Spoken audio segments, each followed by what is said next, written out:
बहुत समय पहले की बात है। एक छोटे से गांव में रामू नाम का एक ईमानदार और मेहनती किसान रहता था। रामू का जीवन बहुत ही साधारण था। वह रोज सुबह सूरज निकलने से पहले खेतों में काम करने चला जाता और देर शाम तक खेतों में मेहनत करता। लेकिन किस्मत ने उसका साथ नहीं दिया। कई वर्षों से सूखा पड़ रहा था, जिससे उसकी फसलें बर्बाद हो गईं और उस पर कर्ज चढ़ता गया।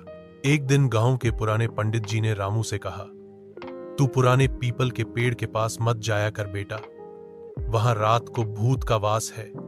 बहुत लोग डर कर भाग चुके हैं। रामू हंसते हुए बोला, पंडित जी, भूत वूत कुछ नहीं होते। अगर होते तो मेरे कर्ज ही चुका देते।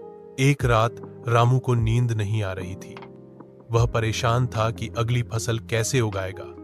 तभी उसने सोचा कि क्यों न पीपल के पेड़ के पास जाकर देखा जाए कि आखिर वहां क्या है। वह एक लालटेन लेकर निकल पड़ा। जैसे ही वह पेड़ के पास पहुंचा, ठंडी हवा चलने लगी। तभी अचानक उसकी लालटेन बुझ गई और अजीब सी आवाजें आने लगी।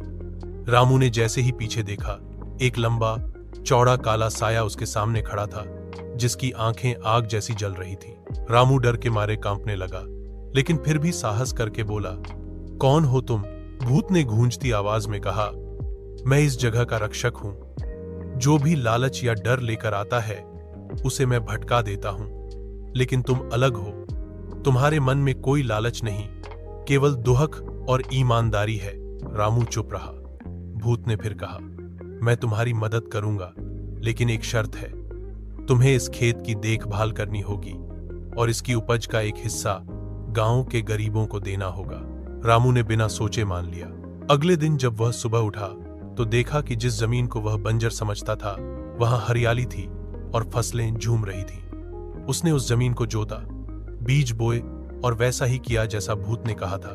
कुछ ही महीनों में रामू का खेत सबसे उपजाऊ हो गया।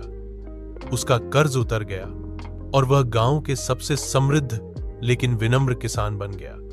वह हर साल अपनी फसल का एक हिस्सा गरीबों में बांटता रहा। गांव वाले हैरान थे कि रामू की किस्मत कैसे बदल गई, लेकिन रामू जानता था कि ईमानदारी, साहस और दूसरों की मदद का फल हमेशा अच्छा होता है, चाहे वह एक भूत की मदद से ही क्यों न मिला हो।